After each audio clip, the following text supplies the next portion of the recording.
है कि दशमलव भिन्न यानी डेसिमल फ्रैक्शन क्या है और इसके सवाल कैसे आते हैं। ठीक है, जो ये बेसिक क्लास है मैथ की, आप सभी लोग इसको देख सकते हैं। ठीक है, जिनका अगर दशमलव का भिन्न, जोड़ या गुणा नहीं आता है तो आप इस वीडियो को शुरू से लेकर अंत तक देख लीजिए। ठीक है, तो सबसे पहले हम बताना चाहते हैं कि दशमलव यानी दशमलव में आपको सीधा दिख रहा होगा कि 10वां, यानी 10 का आपका नंबर का तात्पर्य समझ में आ रहा होगा। तो कभी भी अगर किसी चीज को, ठीक है, किसी चीज को दर्शाना होगा अगर दशमलव में, जैसे कि आपको यहाँ पे फर्स्ट एग्जांपल मैंने दिया है कि 1/10 को अगर हम लिख सकते हैं क्या, 0.1। और ये 0.1 कैसे आया, तो हम लोग ये ऐसे ही नहीं आ गया, आपको जानना पड़ेगा कैसे है। देखिए सबसे पहले इसको क्या करना पड़ता है, तो आप लोग को डिवाइड सीखे होंगे। ठीक है, और ये डिवाइड कैसे होता है ये आप लोग को मैं थोड़ा बता दूंगा, लेकिन आप समझ लीजिए कि कैसे ये किया जाता है। ठीक है, मानिए कि हमने क्या दिया है, ऊपर दिया है 1 यानी अंदर अंदर आगे 1 और 10 से हमें क्या करना है, डिवाइड करना है। जब 10 से डिवाइड करते तो 10 से कटेगा नहीं क्योंकि बड़ा है, और बड़ा है तो इस मैथ का नियम कहता है कि दशमलव लगाइए और 3 जीरो आप ले सकते हैं।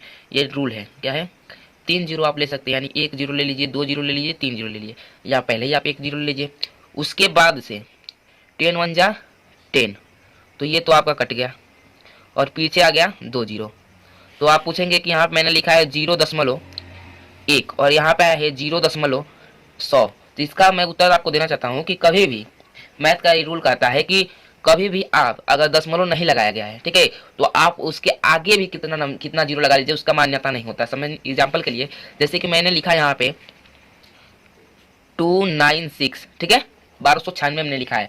अगर आप इसका पीछे जीरो लगाते हैं तो इसका मान में परिवर्तन हो जाएगा, लेकिन अगर आप राइट इधर लगाते हैं, आगे इसका जीरो लगाते हैं, कितना हो जीरो लगा लेंगे, तो इसका मान में कोई भी परिवर्तन नहीं आएगा। ठीक है, ये है जब इसमें दशमलव नहीं है। लेकिन जब दशमलव रहेगा, ठीक है, जब दशमलव रहेगा तो आप पीछे भी कितना जीरो लगा लीजिए, उससे आपको अंतर नहीं पड़ने वाला है। ठीक है, जैसे कि आप लिखा है 0 मान लीजिए 96 दिया है, तो आप इसके पीछे कितना हो जीरो लगा लीजिए, उसका मतलब इतना ही होता है जो 0.96 का है। ठीक है, तो आप समझ गए हैं कि दशमलव रहेगा तो आगे आप कितना हो जीरो लगा लीजिए, उससे आपका मतलब नहीं है, लेकिन पीछे जीरो नहीं लगेगा। अगर पीछे जीरो लग गया तो उसका मान में चेंजिंग आ जाएगा। ठीक है, उसी प्रकार अगर दशमलव वाला है तो आप उसके पीछे लगा लीजिए कितना जीरो, आगे नहीं लगा सकते हैं। ठीक है, आगे उसका जीरो एक ही रहेगा। ठीक है, क्योंकि अगर आप उसके पीछे लगा देंगे तो ये 3 स्पेस हो जाएगा कि जो 3 डिजिट को दर्शाता है। ठीक है, तो इसीलिए हम क्या करेंगे कि यहाँ पे 2 ही रहने देंगे। ठीक है, चलिए आगे बढ़ते हैं। जैसे कि अब यहाँ पे एग्जाम्पल नंबर देखते हैं पहला।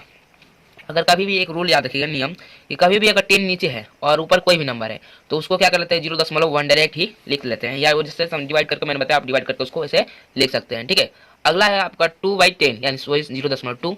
अगर 11/100 है तो इसको डिवाइड कर लेंगे, यहाँ पे इसको हम क्या कर लेंगे, डिवाइड कर लेंगे 11/100। ठीक है, इसका करेंगे तो यहाँ पे सबसे पहले मैंने बताया कि आप 0.10 लगा देंगे तो 3 जीरो आप उतार सकते हैं, तो 3 जीरो आप उतार लीजिए। 3 जीरो उतारने के बाद सबसे पहले देंगे 100 का टेबल पढ़ेंगे, 100 बार में जाएगा तो यहाँ पर नीचे आपका कितना बच जाएगा, 10 बच जाएगा, फिर यहाँ पे 0 और फिर ये 1 बार में जाएगा तो यहाँ पे 0। ठीक है, अब ये दो, अब यहाँ पे 1 जीरो, ये रहा 1 जीरो, तो पीछे 1 जीरो बचा। तो मैंने आप लोग को बताया कि 0 कितना 11, लेकिन यहाँ पे क्या रहा है 0.11 जीरो यानी 110 आ रहा है, और यहाँ पे क्या रहा है 11 आ रहा है। तो मैंने आप लोग को नियम में बताया कि अगर दशमलव है तो पीछे कितना हो जीरो लगा लीजिए, उस वही जो मान है वही रहेगा। लेकिन अगर आप आगे लगा देते हैं तो दशमलव है तो उसका मान चेंजिंग हो जाएगा। अगर कोई नंबर दिया उसमें दशमलव नहीं यानी भिन्न नहीं है तो आप उसके आगे कितना हो जीरो लगा लीजिए, उसका मान में चेंजिंग नहीं होगा, लेकिन अगर पीछे लगा लेंगे तो उसका मान क्या हो जाएगा, परिवर्तित हो जाएगा। ठीक है, आगे देखते हैं।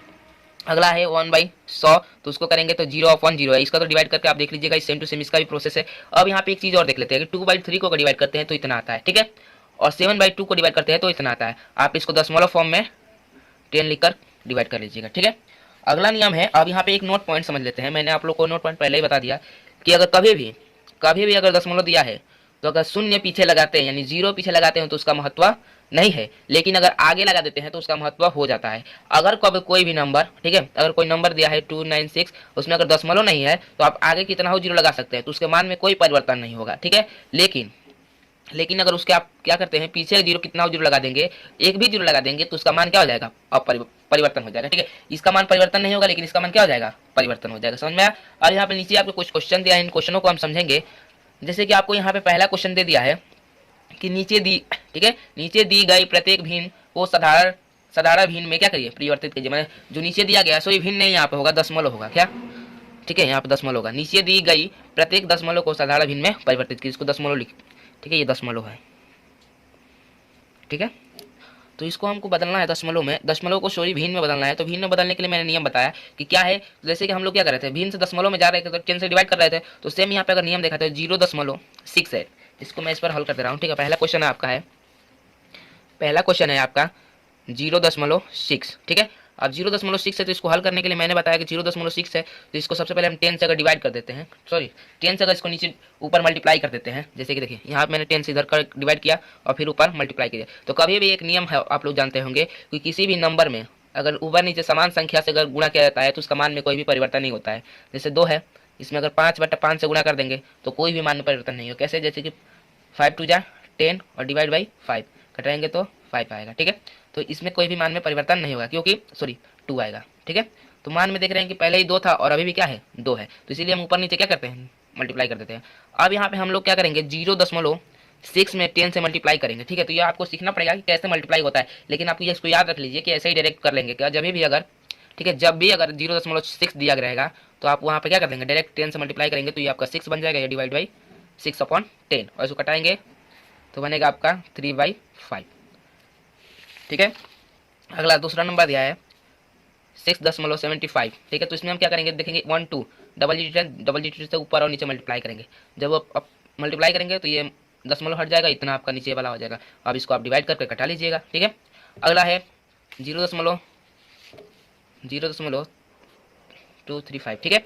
अब यहाँ पे इसको हम क्या करेंगे देखेंगे 1 2 3 4 4 है तो 4 0 से मल्टीप्लाई करेंगे 1 2 3 4, ठीक है। ऊपर भी क्या कर देंगे मल्टीप्लाई कर देंगे और नीचे डिवाइड कर देंगे, ठीक है। और इसका सीधे कटा देंगे तो डायरेक्ट आप आ जाएगा 2 3 4 5 डिवाइड अपॉन 1 0 0। अब यहाँ पे ये आप चेक कर सकते हैं कि आपका आंसर सही आ रहा है कि नहीं। तो आप क्या करेंगे, मैंने इधर आपको बताया था कि अगर एक 10 है, ठीक है, यहाँ पे आपको समझाते हैं कि अगर 110 है तो वहाँ पर 0.1 आ रहा था। तो उसी प्रकार अगर यहाँ पे 10 है तो वहाँ पे आपका यहाँ पे अगर 10 हटा देंगे तो ये 0 क्या आ जाएगा। फिर अब मैंने सॉरी इतना हटा देंगे जो आपको नीचे दिया गया, अगर 10,000 दिया गया 10,000 को अगर हटा देते हैं तो बन जाएगा 0.2345, सेम टू सेम वही आंसर आ जाएगा, ठीक है। तो क्वेश्चन नंबर 4 स्वयं करिएगा, ठीक है। ये 4 नंबर क्वेश्चन आपको दे रहा हूँ, आप लोग इसका आंसर कर नीचे कमेंट करिएगा, ठीक है।